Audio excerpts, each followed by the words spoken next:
My name is Sam Demientieff, and Athabascan, Russian, and German, and Yupik. So I was born in a small village, 200 people or so, on the Yukon River. And when I grew up there, there was a mission school there, a Catholic mission, and in the village where I lived, we had no TV and no radio, no telegraph, no phones. The only touch we had with the outside world came by boat. And it was not like one of those boats up there. That's one of the boats that my dad operated. These were big steamboats with the stern wheelers on the back, big boats. Would come once in the springtime to deliver goods, and once in the fall time to deliver goods for the village, usually the store or the mission. The only time we had mail service was we'd have it during the winter, and the plane would land. Initially, it was like once a month, and then it increased to once every 2 weeks, then once a week. And so it depended upon the weather. And so it's way out there in rural Alaska, and there's no airport there. There's the sandbar in front of the village, and a great big sandbar because it's the Yukon River, so it's a nice big long bar. And down below the village was a lake area, a grassy area we called the meadow. And so the airplanes could land there. So I tell you this because, we had no touch. And so in the 1940s, when the World War II started, we didn't have any idea there was anything going on in the world. For us, the world, and for me as a 5 or 6 year old boy, the world was playing marbles in not the streets, because we didn't have streets. We had one road going down the front of the village and then paths between the different houses. And in our village, we were lucky enough to have the Catholic mission there that developed potato gardens, big, huge gardens in the back of the village along the mountain. So that was something good for us, because Holy Cross ended up being a trading site where people coming down from the other villages upriver or coming from the lower Yukon, the coastal areas, up to Holy Cross for the potatoes. And they would bring with them seal pokes with seal oil, whale meat, whale blubber, and anything that they produced, they meaning the Eskimo people would produce, that we would use in our village for our lives. So, like I said, my interest was playing marbles with the rest of the boys, and in the wintertime going to the mission school. And I didn't know anything about the rest of the world. The rest of the world to me was right up 45 miles upriver is the village of Anvik. And 28 miles downriver is the village, a little community of 5 or 6 families of Pymute. And so between Pymute and Holy Cross at 18 Mile was fish camps. And so one of the jobs we had during the summer was to move to the fish camp during fishing season when the fish ran. These are king salmon, dog salmon, silver salmon. Has to go down to the camp and set out our fish nets and set up our fish wheel. I don't know if you know what a fish wheel is, but a contraption with big 20, maybe 30 feet long with a raft and a device in the middle churning with baskets dipping the salmon out of the river. Now this is really an efficient and good device for catching fish. And during the salmon runs on the Yukon River, there were so many salmon in the Yukon, there was millions of salmon. And that fish would be turning with the current of the river. Every time a basket came up, it had one or two. In a heavy run, it maybe had 5 or 6 salmon in each basket as it turned. So it was catching, during the day, hundreds of fish, and it would fill up the fish box, which was located right alongside the fish wheel. And so as the fish box filled up, one of the jobs for one of the kids, the older kids in our family, was to take the rowboat and go down and empty the fish into the boat, into the pans, the buckets, or the tubs in the boat, and haul the fish in and start slitting them and cleaning them and drying them. For me, it was really a great time because we're away from the village, fish camp, a little stream here going up into the hills, a little Clearwater Creek where we got our drinking water, good for washing the fish, for drinking. And one of my jobs was to go up that creek with two pails and carry drinking water down for washing the fish and drinking. I went up there, and they have a little creek would come down in little level areas to pool up and drain down and came out. And there was a little place next to our barge. We had a big barge, and see, this is one of the barges we built, and here's some other barges. This is the 200-ton barge we had. This is a 90-ton barge, and we had another 70-ton barge. So this is one of the boats that my dad operated, and this is all of us kids here, and my dad, mom, and my sister, and all the rest of us. And I think I'm right here, right there in the middle.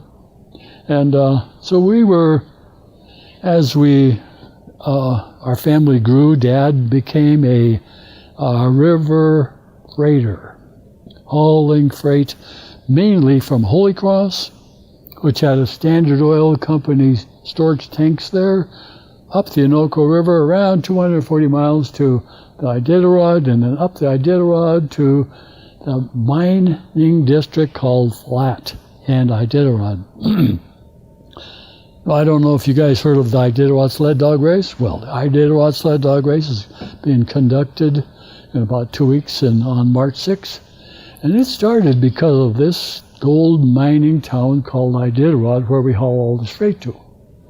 So our job was to haul fuel, heavy equipment, any mining supplies and things that the miners requested, load onto those barges, and fuel. 450 barrels, 55 barrels of fuel of different types for the different miners. So it was for us, it was a big operation for us. 14, 12, 13 years old, it's really hard work. You have a 55-gallon barrel, and, but, so we got to 10 kids in our family. And so 7 girls and 3 boys. And I'm right in the middle. And my dad is a pilot, captain of the boats. We had 2 of them, 3 barges. So I tell you all of this because we not only went up and down the Innoko and the Iditarod River, but went up the Yukon River from the lower area all the way across the state of Alaska. Back then it was a territory. All the way up and across the Yukon Flats. We'd go right into Canada. We took off with the Tannin River, which went south and into a town called Nenana, which had a railroad terminus right there at Nenana that the railroad went on to Fairbanks, but the terminus at Nenana, the terminal there, provided all the freight to the villages on the Yukon River, downriver, up the Yukon and into the Tannin and the Kayakuk, all the rivers to the interior. And so if you get a map and if you see the state of Alaska, you look right in the interior, and that's where I'm from, is that whole area.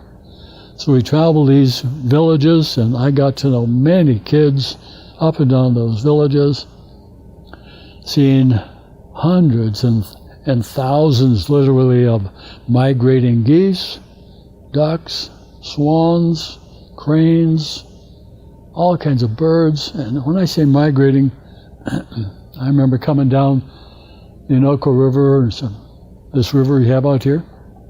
The river out here, it's maybe twice as big, but slow moving.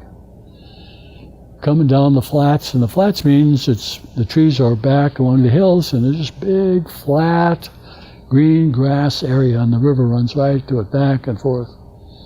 So you come around the bend, and you look down river, and there's something gray-brown, just covering the whole, this side of the green grass area, covering the whole river, and all the way across the other side, and all the way as far as you can see this way. So I run up there at the pile house to my dad, and I said, "Dad, what the heck is that? What is that in the river?" And you could see the splashing along the edge. And so there's something going on there. And he says, "It's geese. They're migrating, or not migrating, but molting geese." Molting is when they lose their flying feathers, can't fly anymore, they band together for protection and just wander the whole flats area until they grow their feathers back. So there's a period of time where they're really vulnerable to predators, fox, and other wolves and other animals that will get them on the beach. But here we were coming down and we couldn't go through them. So Dad just reversed the boats, backed them up alongside the bank, and wait till this migration, this huge flock, couldn't call them a flock because they just covered the whole area. So just hours to move it all across, and finally they'd start getting out of the way so we could go on down. And so we traveled Yukon to Tanana, and so that was during the 1940s, and into the 1950s, and some into the 1960s. Now the reason I'm telling you all this is because I want to describe the area and the wildlife and the fish that we've seen was all over the place. It was, I wouldn't say untouched, but it was close to being untouched because there was so much of it. We'd come down the bend on the Iditarod, look down the river, a little straight stretch in the river, and you'd see like 7 moose standing in the middle of the river, because the river is maybe 5 or 6 feet deep on the channel part, and it just go down to a sandbar. These moose are standing out there in the middle of the river. "Dad, why are they standing in the middle of the river?" Well, they're standing because there's so many black flies and horse flies that they're trying to get out of the flies. And so as we got closer, Dad would honk the horn, and the moose would slowly move out of the way, and I would go, and they move back into the river, get away from the bugs. And so, besides that, seeing all the migrating geese, the moose, and these were really way back in the country, big moose. I mean, the moose we see around now are this middle population of moose, which are not really the big ones. These big ones are back there, and they're huge, massive antlers. And when they get out of the river and walk up on the bank, they just keep growing in size and just keep going up, and they're huge. So, okay, along comes in the late 1960s, early 70s. We didn't realize it, but there was a change in the weather. And we didn't know anything about, I did at least as a kid, as a young boy, I didn't know anything about the climate changing, but it was. As I got older and as I went into the Army, got drafted to the Army in the 1960s, and sort of came back and continued working on the boats with my dad. A friend of mine that I went to high school with in one of the boarding schools, one of the Catholic boarding schools at Copper Valley, called me from Kotzebue. on the coast. Sam, he says, I know you live in the interior there, and what do you see? Do you see any changes in the weather? I said, of course we see changes in weather. You know, it's wintertime, springtime. No. And he said, I said, well, what do you see? Because you called, there must be something going on. And he said, yeah, there is. We live right on the edge of the ocean, the Norton Sound in the north of the Bering Sea and into the Arctic Ocean, where it's all ice frozen over, and they hunt polar bear, walrus, and seals. So they go out onto this ice. And they're out on the flats where the land gets slower and lower, and then you get almost, and then it's right into the ocean. Flat land, you see these houses out there. He said, what we see is a change in the ice. Well, what kind of a change could that be? You know? I asked him, I said, what do you mean, change in the ice? He said, you don't see any change in the ice in the interior? I said, no, I don't. At least I can't really think of any. He said, there's a color change. He said, the ice, where normally is just pure white all the way across, now has a tinge to it, a yellowish tinge.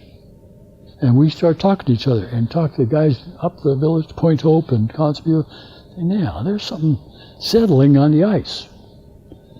And so he said, and it's causing the ice to melt because it absorbs light from the sun. And so we see changes there. Not big dramatic changes, but they're definitely changes. So and I said, well, I'll definitely be more aware of when we go out to see if there are changes. So that's when I became more understanding. I better start paying attention. But we did start seeing changes in the channels of the river. So these rivers, the Tana River's is a fast-flowing, full of channel changes going back and forth. And we're used to seeing it because we have to navigate those barges and boats through there. But the channels are changing dramatically. They're switching and making their way through a big, you see the bend in the river coming down this, swinging back and forth, going like this. On these bends, if they go around, like this way around, come back close to the downstream part, it breaks through. And so you have a big channel change, and the river comes across here and hits another one, there's another channel change. So the river is actually straightening out in some places. So we have to be very careful because now those boats, when they're coming down, you have to negotiate that turn, which is straight across, and it's filling in. This whole main channel area is silting in and changing. So we have to be aware of it. So now I'm starting to understand there's things happening in our world that I can see that are affecting our lives. And when we go down in our 10-year contract with the miners, we don't see as many moose standing in the river. In fact, to come down here one year, there was none. So, for us, it's okay because we don't have to blow the horn and get them out of the river. But now we see what? Bald eagles. First bald eagle I ever seen. A gigantic eagle right next to the Noco River with a big wood nest there, and of course run up to dead. And he said, bald eagle. Dang, that's the first one I ever seen. He said, yeah, they're coming into the country now. So is that normal? No, that's not normal. So we are concerned with the rivers. That's our livelihood. every winter we could count on the temperature in Holy Cross or Nenana or Fairbanks, where we wintered. One of those three places. The winter, the snow would be 3 to 4 feet or deeper thick. And the temperature would drop down to 50 below, and the cold snap is called 60 below or maybe 70 below. Now, try to think of that. I know it's hard. It's hard to feature 70 below zero, but when you're in it, you can't feel the difference, but you can. Every 10 degrees, you can feel something definite happening to you when you go out in the cold. You feel your neck getting cold, or you feel your sleeves, your cuffs getting cold, or on your boots, on your shoes, your toes getting cold. So you have to put on more clothes. So now you're walking around out there with your dog team or snowshoes, and you're all bundled up, and you have to bundle your head up, you have to bundle your face up, because you can freeze your lungs. How do you freeze your lungs? You breathe in. If you're running and you're breathing, and you're running along, and that cold air just goes in, and it'll freeze your throat and your lungs. They become exposed to that minus 60, 70 degrees, and you stop and you start coughing. You wonder, something happening to my throat. Your lungs are freezing. You have to stop, cover your mouth, and breathe in some warmed air, and make sure you don't freeze your lungs. No, I never freeze my lungs, but I definitely froze my nose, and froze my cheeks here, and froze my heels, and I froze my toes. Not all the way through, but frostbite. And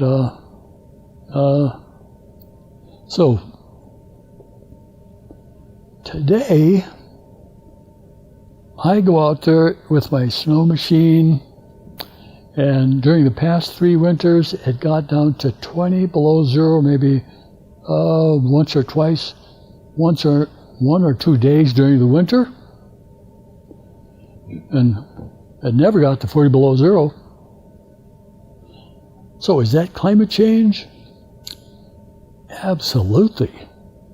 All right. Now, what do you think would happen when that happens, when it's not this dramatic freezing? The ice doesn't freeze thick anymore. It's thin. So there's danger when you go out on the ice. Thin ice. More open areas. The water is dropping down. And is freezing. Certain channel areas are freezing right to the ground, and it's called anchor ice. Ice is snow on the top, the 2 feet of ice frozen straight to the ground.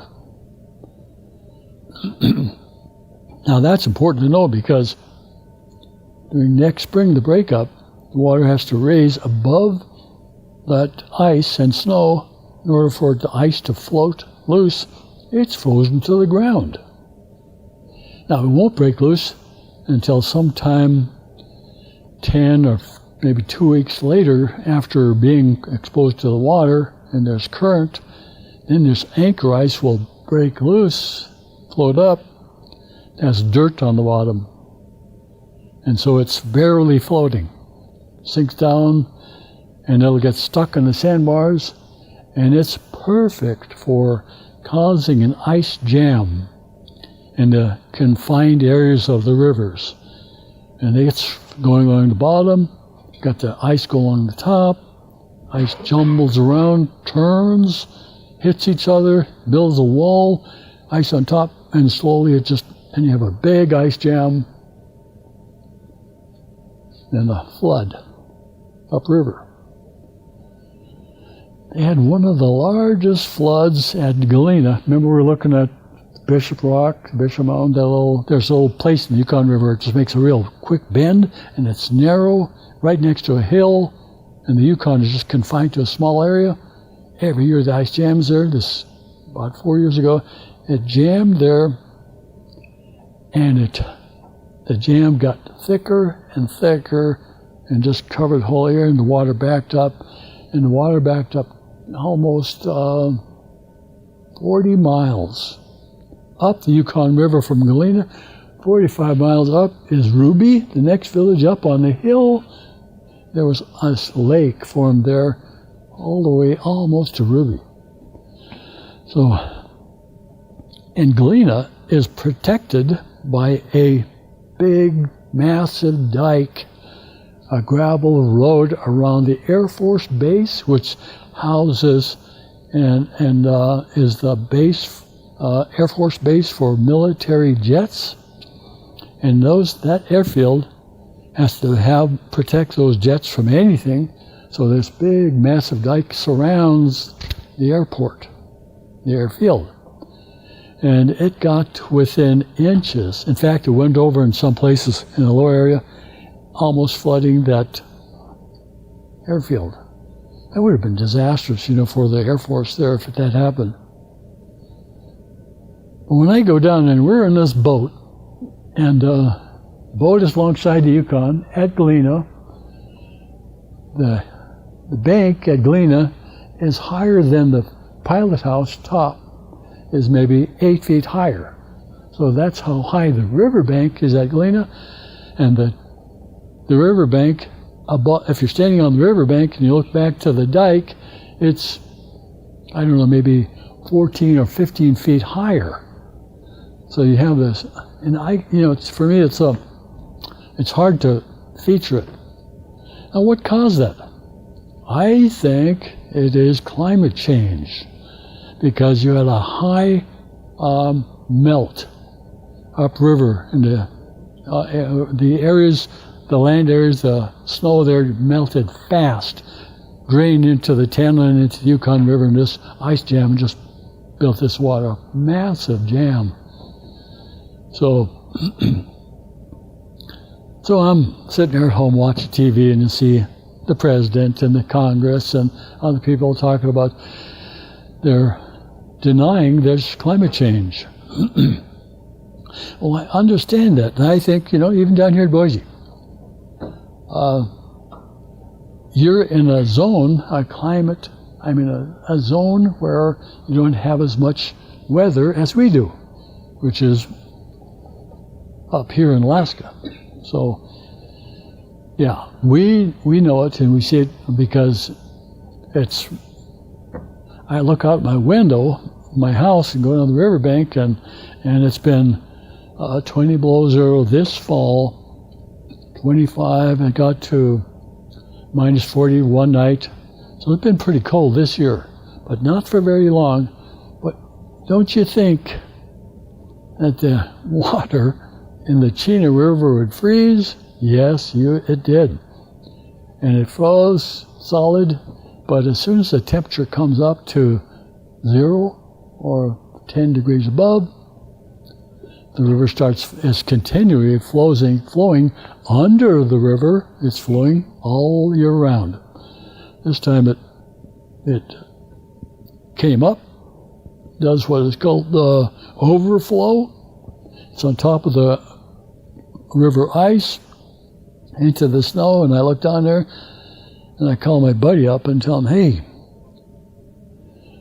there's overflow on the Chena and we cannot go out. We can't go out on our snow machines to cut wood. He says, you're kidding me, Sam. 40 below zero. Night before last, 20 below zero for the last week. I said, yeah, but remember yesterday, day before yesterday, it got up to almost 0 and 10 degrees during yesterday. I said, that's all it takes. So, if you ask me or anybody in those villages who cannot, and sometimes they go out on the river and fall through. And there's a number of deaths every year of people falling through the ice. And what causes that? Climate change. So, I was talking with John and Cynthia, and we were talking about the different things about how does it affect our lives. So, Native people, we live a natural life with nature. I talked about Holy Cross not getting any food in there. We lived on the different species of fish in the Yukon and the Henoko and up the Iditarod, whitefish, pike, lingcod, burbot, salmon, blackfish, all the fish that are there, we fish and we eat. And the salmon during the summer months, it's king salmon, dog salmon, chum salmon, silver salmon, pink salmon. There are hundreds of thousands, millions of them going up the Yukon River every year. And their numbers are being reduced by the high seas fishery, the foreign fishing fleets, catching millions out on the high seas. But there's also a change in the ocean.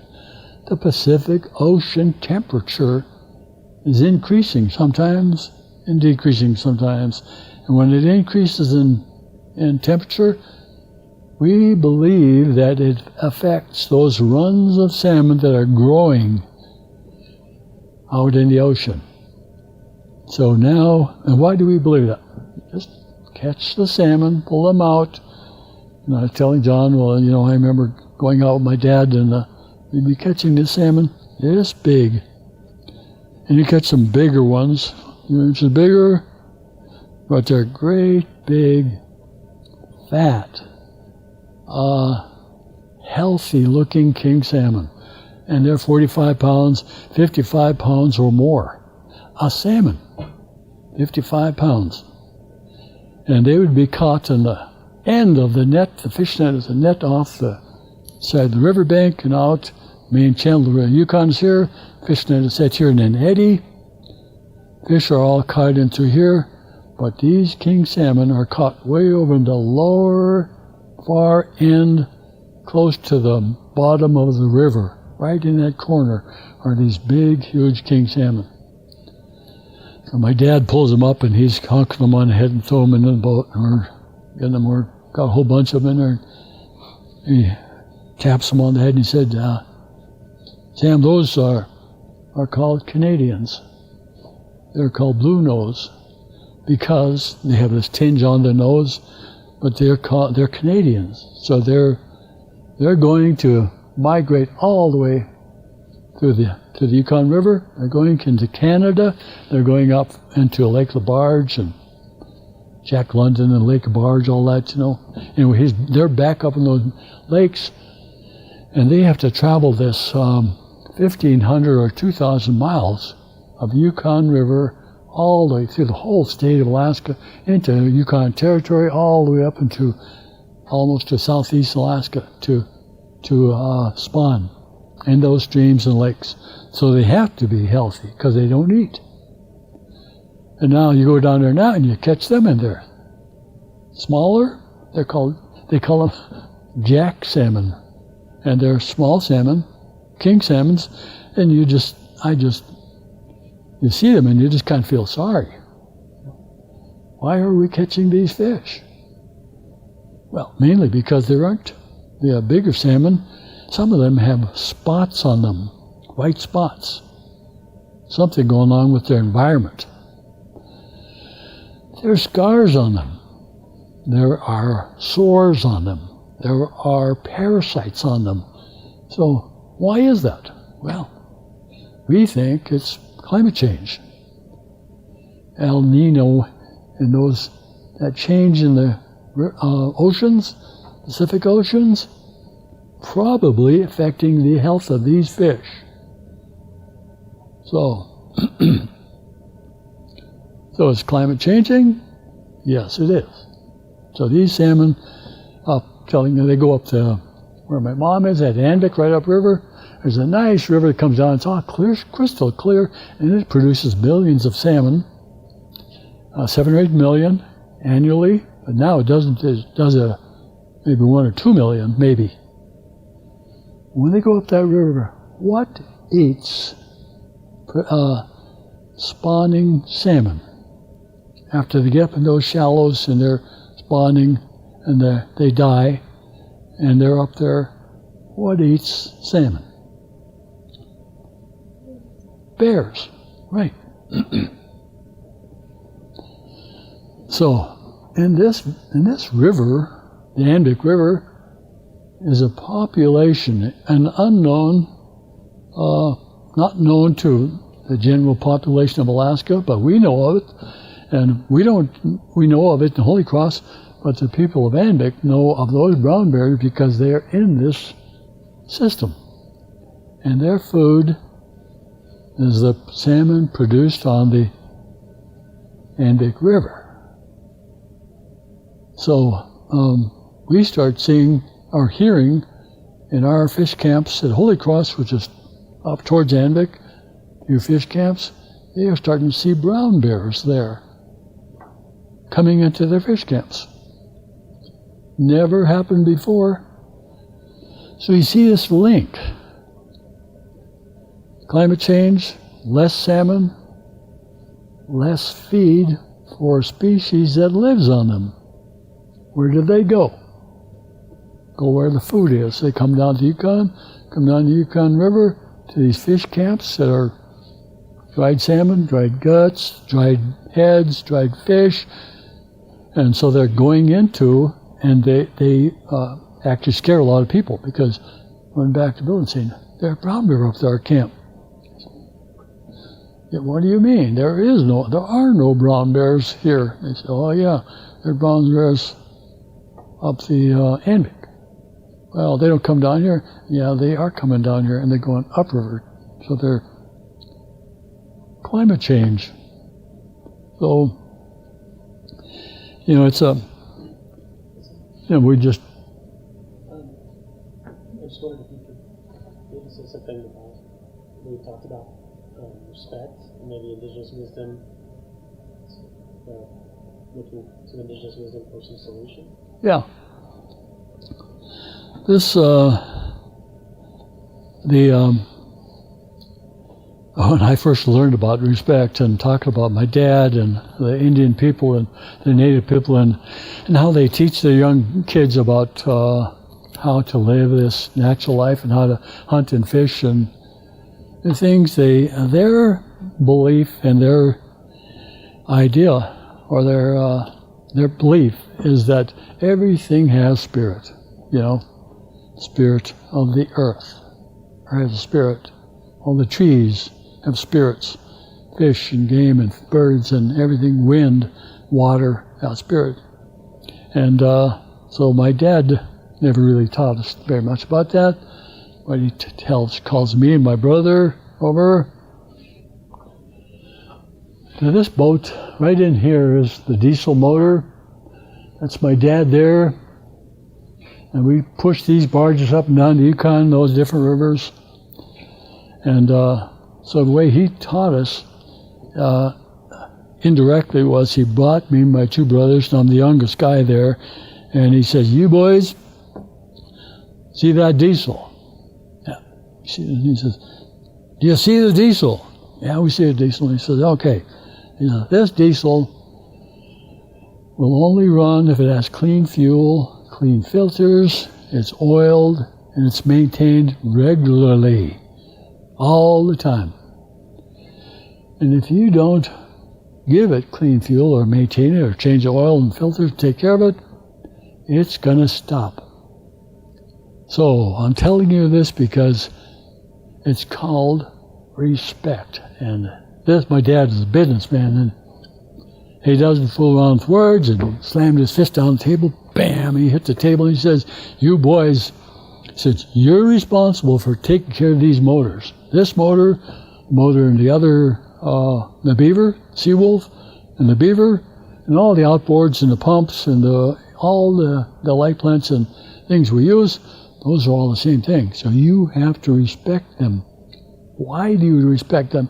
Because they provide an income for us, and our lives depend on the success of these motors, because we're making money when we haul freight. Now that's respect. So sometime later he calls in and said, I told you boys about respect. And our deckhand says, you guys remember this. Somebody didn't check the diesel on the Beaver, and it ran dry on a diesel. That's bad news. You know, you have a hell of a time restarting it. Okay, he said, so you have to understand again. I want to tell you, and I want to impress upon you that you see the river.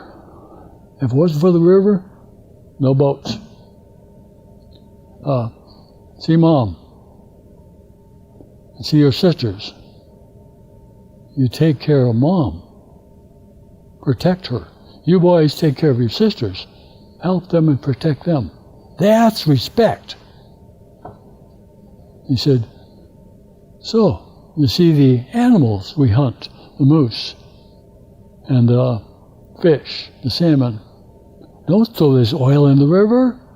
Take care of the river. It takes care of us. So I was sitting there, you know, with some other guys in this elders gathering, and they're talking about different wisdom of the elders. What do you say, Sam? Do you have anything to say about this? What do you know about this?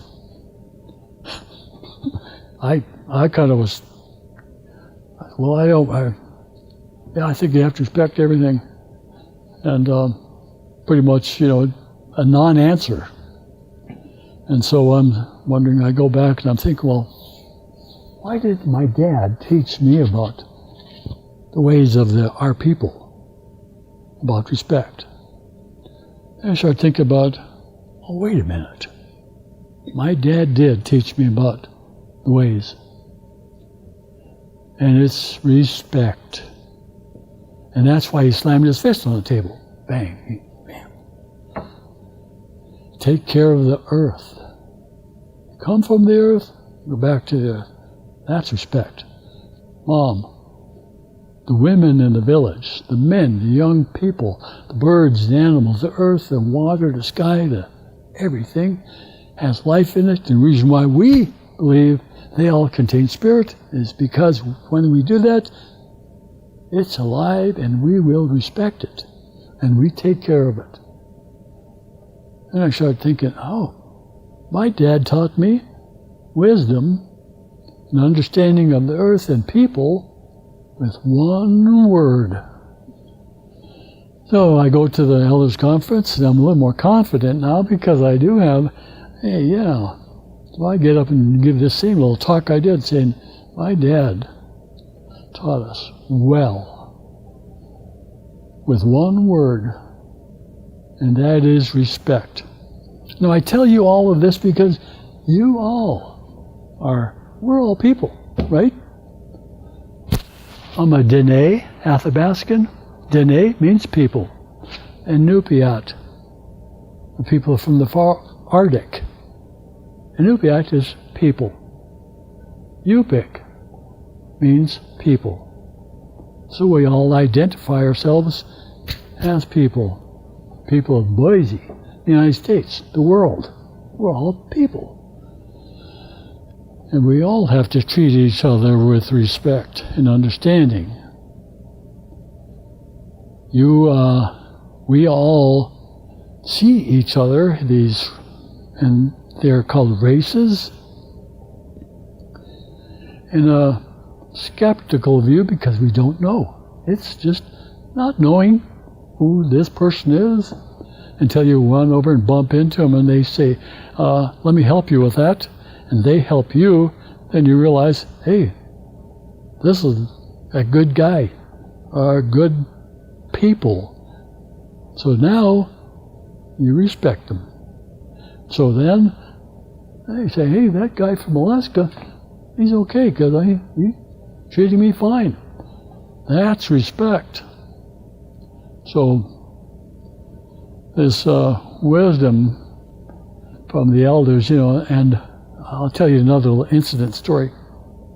went to an elders conference, and there's a woman from my village there, and she's one of the delegates to the elders conference, and all the elders were getting up there talking about different things in their lives that taught people, younger people, and each other how to work and live and how to hunt, things you do, practice you make. This woman, she bang, tapped me and says, Sam, we're in line to speak. And she taps you on the shoulder and says, they're expecting me to get up there to talk, and I don't want to talk to anybody. I'm here. I don't know why I accepted coming. She was really nervous, and so I don't know what to say. I'm telling her, think real fast. Well, wait a minute. What? I don't know what to say. I don't know. I said, well, just say your name, tell them. So I stopped, and then I remembered, hey, wait a minute. This is the lady in our village that is an expert skin sewer. She's an expert beads. She's an expert seamstress. She's an expert hat, gloves, parkas, babbage for the snow machines, the snowshoes and sleds. She does all that. They go to her for help because she knows. I turned around, I said, wait a minute. When you get up there, I said, are you a skin sewer? And boy, I'm telling you, the demeanor in her face, it kind of changed completely. And she just took control and says, Sam, doggone well, I'm a skin sewer.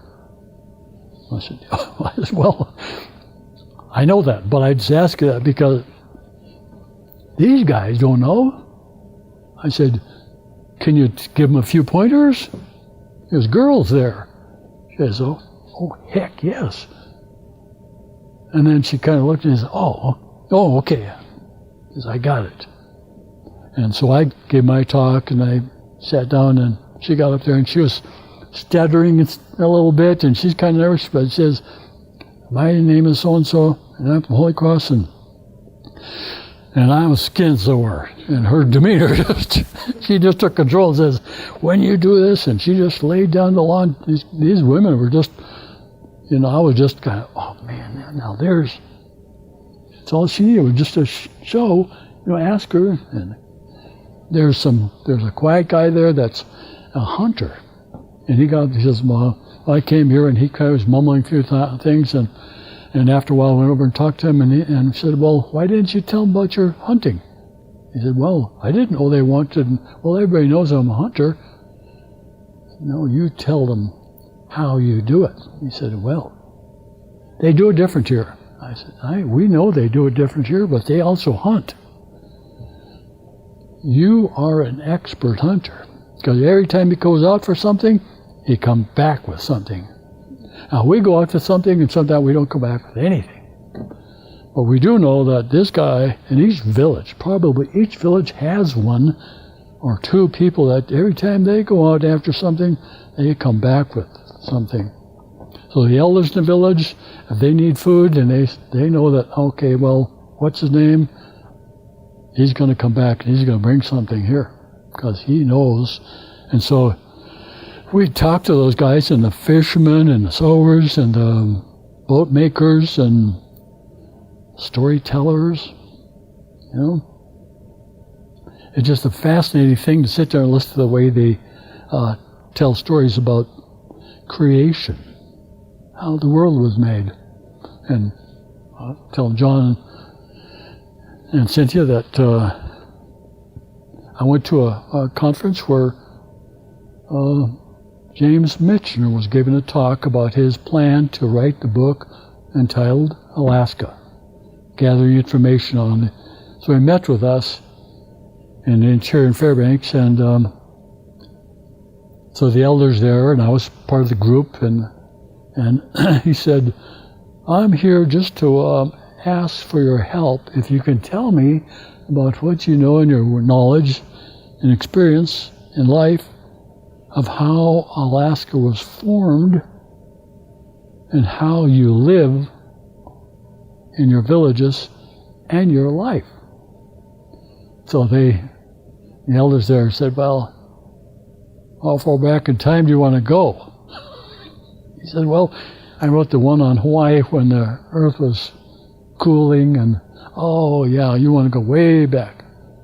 Yeah, he says, I do want to go way back. He says, okay, we tell our stories from creation. So I'm sitting there and wait a minute. My dad never told us any stories about creation and up and down the rivers, and all the time I'm there. Wait a minute. I never heard these stories about creation from our people.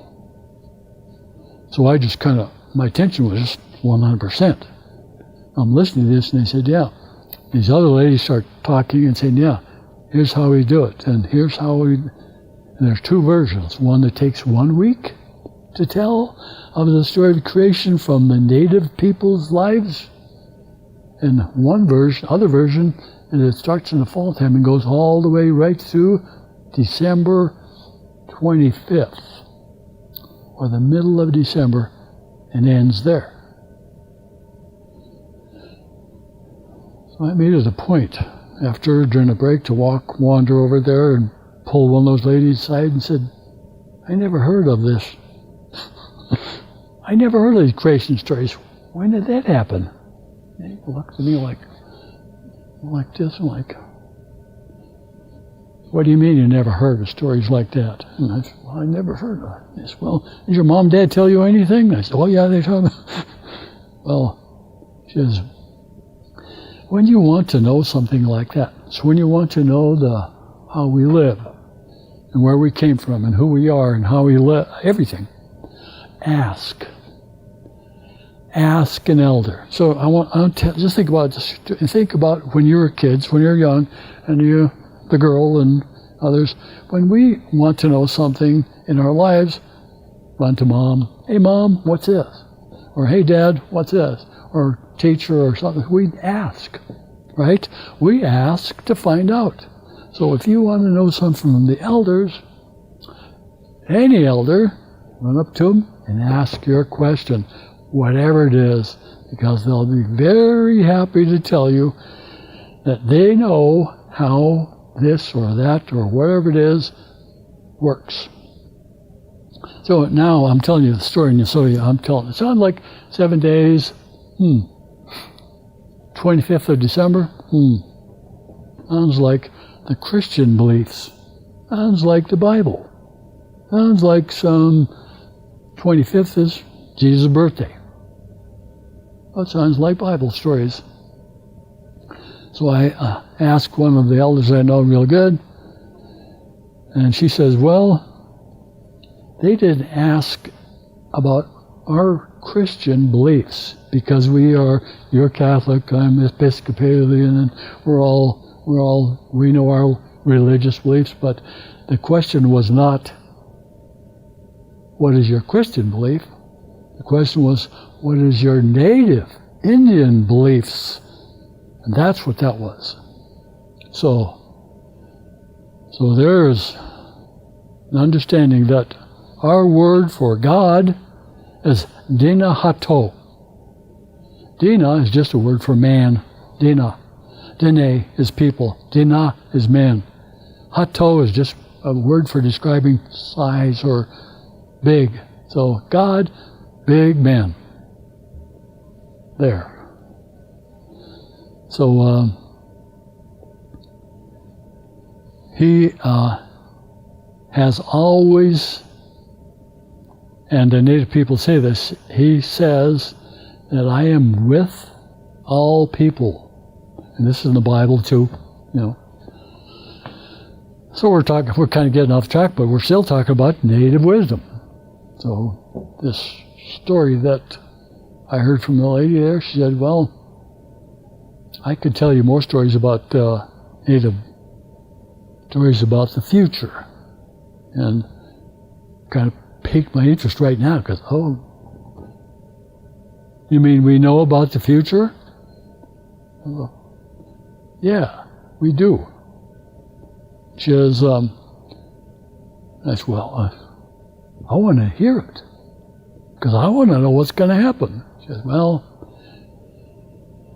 and here's the story is, sometime in our near future, the weather will change. And it's going to get warmer. There's going to be lots of fires all over. In Alaska, there's lots of forest fires. In the northern boreal forest of the world are more forest fires because of climate change. There are more fires all over. There's going to be strange animals coming to the country. There's going to be other things. She described a few other things, and so I think, wow, that's going to be. She says, yeah, that's in the future. And so here it is, 2017, and are we seeing warmer weather? Yes, we are. I told you all about the ice and everything else. That's come true. And is there strange animals coming to the country? Yeah. Are there strange animals coming to Boise area? You guys watch? Geese. We have so many geese everywhere. Good. That's exciting for me. I'm a hunter, you know. Oh, please. So you see the difference between the economy and the world we live in now? We live in this world. Jobs, money, buy, produce, go on vacation, get more money, live, you know, the American dream, all that. We grew up as hunter-gatherers. So we lived off the land. So when you talk about geese, there's something that comes to my mind. I say, oh, good, that's food. So strange animals come to the country. On the Yukon River, they're down to Galena, the guy comes upriver and he runs over to some of the guys there and saying, hey, I just seen this animal downriver, down around the bend there. He says, I don't know what the heck it is. And he said, well, what do you mean you don't know what it is? Did you see it? He said, yeah, it's right along some riverbank there. And he said, well, describe it. He said, well, it's got all hairy, and it's 4 legs, and it's big like a buffalo, and it's got long hair, and it's got curly antlers. And he said, oh, that's a musk ox. And they said, but we don't have musk ox in the interior of Alaska. Those things roam the northern parts of Canada and Alaska. They live up there. They don't come down here. So that is a strange animal coming in the country. Now, I don't know if it's because of climate change, but they appear there. Polar bear appeared in Fort Yukon. Never heard of. A beluga whale came up from the Bering Sea all the way up the Yukon into the Kayakuk River. These Indian people, what the heck to make out of this big thing in the river? It was a beluga whale. So they feed on salmon. And in the migrating salmon, here's big white whales coming up the Yukon River. And this one somehow got waylaid and went way the hell up the river. So. Should we worry? How much should we worry? We all. We're talking and saying, well, and I can understand, like I said, I can understand people not really seeing climate change because this is the contingent lower 48 states. And if you look at the map, you look at the news, they show the weather map, you'll see all the United States, weather hitting here in Boston, all over. Where's Alaska in that picture? It's never there. Why? It's up there in the Arctic. Hawaii shows up sometimes, these little islands in the bottom. That's Hawaii, and they're all 70 or 80 degrees, and fine. Nobody tells them anything about Alaska. So that's why in Alaska we say, when I first heard about climate change and it's gonna warm up, yay, good. But no, now I realize what it really means to us. It is not good. It's so we see the caribou migration of the porcupine caribou herd, which migrates to Canada into the Alaska, into the Brooks Range, up to the north slope of Alaska, on the flats where there's nothing, flat grass in the ocean, no predators. If you see them, you can see them for miles because it's flat. Those 45,000, 100,000 or more caribou birth there. They give birth there. It's the birthing place. Because the temperature is rising, the zone's moving further north, there are more mosquitoes and bugs, flies, gnats, everything appearing in places they never were. They're plaguing these newborn calves. They're plaguing the caribou. They're suffering immensely because you look out there and you see this haze. You wonder, it's kind of like a haze over this area. And then you realize it's just billions of these flies. And they're just tormenting the heck and killing sometimes those caribou. So is that climate change? Yes, it is climate change. So, you know, it just, and it follows this. How does it affect one species versus another? And so, you talk about the geese here. If I go down there now to the Anoka Flats and we see those thousands of migrating geese there, they're not there anymore because the migration route has changed. So this was a big flyway right south of Anchorage, right across the Alaska Range, right across down to the flats, right across Holy Cross, along the coast up north, and to their place of birth, where they have their nests. And so those have changed. Their flyways have changed, different routes. So another way to look at it is all these animals that live in this temperate zone, or they're snakes or whatever it is, if this zone moves north, these animals stay in that zone. Well, this zone moves further north, these animals stay in the zone. They move north. You see, did you get it? Just all kind of moving north. And so some places, moose are showing up in the northern areas of Alaska because their food, which is willows, trees, shrubbery, are now growing in these grassy areas where they never grew before. So, their food. They go where the food is.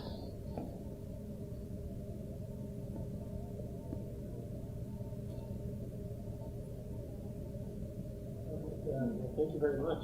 Oh yeah. We can. Questions?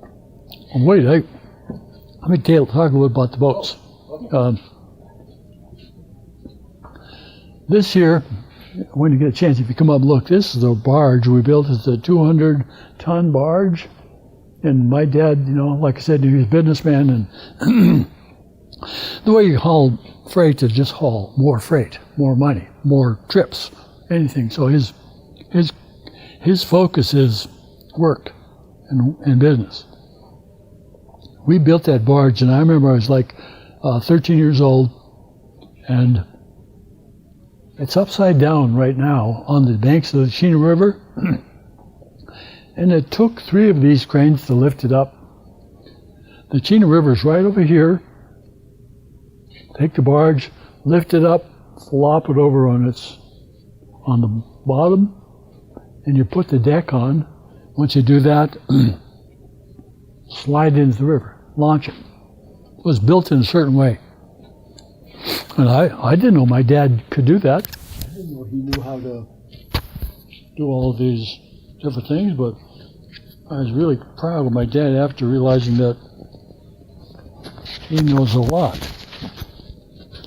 Besides that, teaching us in one word our native wisdom.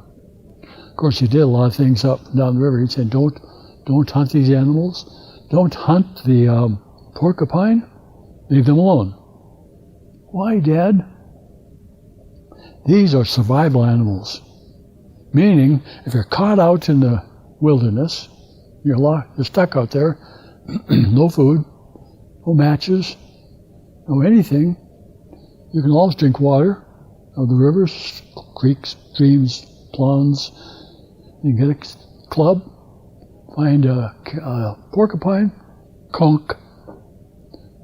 There you are, food. Of course, you'd never find anything to eat. So, don't eat those animals, just leave them be, because they're survival animals. That's wisdom. That's understanding your ability to be able to survive.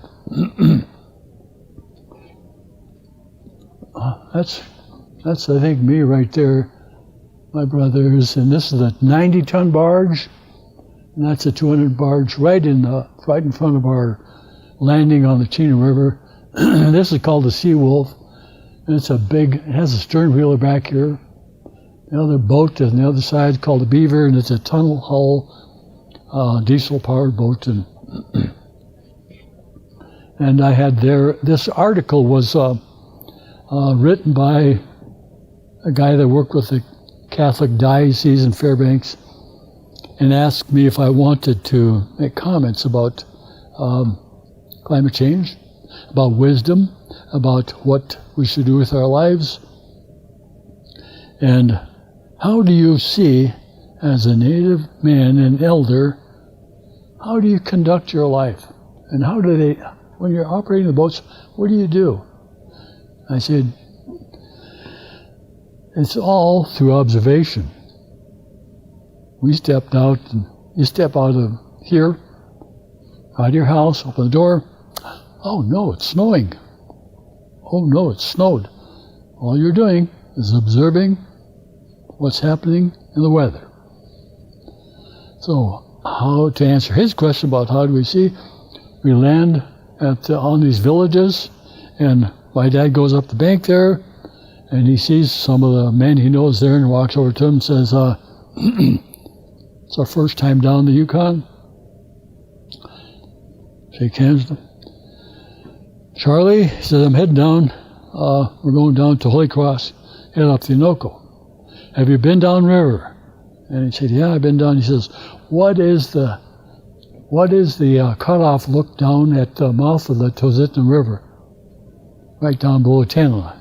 Can you make it through there? How deep is it? Is the bar exposed? So all he's doing is just finding out through observation of this fellow of local knowledge of the area, how to help him navigate those boats safely downriver, fully loaded. So the name of this article is To See or to Perish. Sounds pretty grim, huh? To perish? Well, everything you do is stepping out in nature and seeing what it's doing. In the natural life, you have to pay attention to nature. You have to know everything that's going on. The level of the water, if there's smoke in the air, it's a forest fire. If there's rain, how much rain, because it's going to raise the water in the rivers. You can navigate further. Is there wind blowing? You get the picture, just to see, just to observe our environment. That's what it is. You know? Anthropology. What is that anyway?